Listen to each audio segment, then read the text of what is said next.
Anay petin pakailangan Ahenga tauvin Migiluvin na chon lamla kelhen Lunggil ngay to keluhen Pakaipaten lamhin gauhen Mihepiten Kinota aming ay damahi Mutay jaang pet Ning pakay chuholun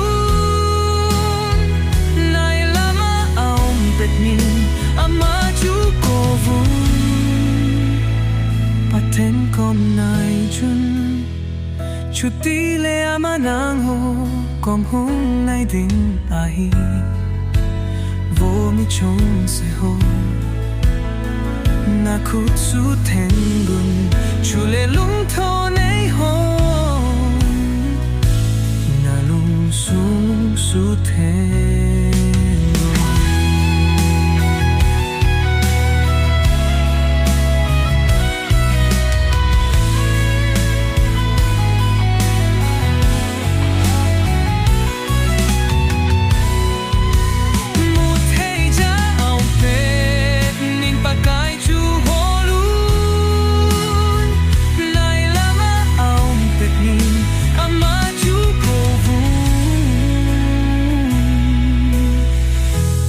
Anay petin pakailangan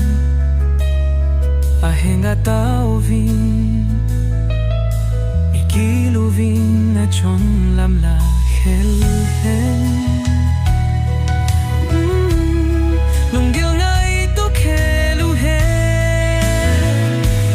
Pakaipaten lamhin ngauhen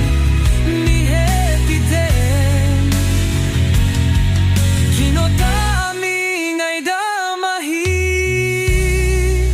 Mutay jaang pet Ning pakay chuhol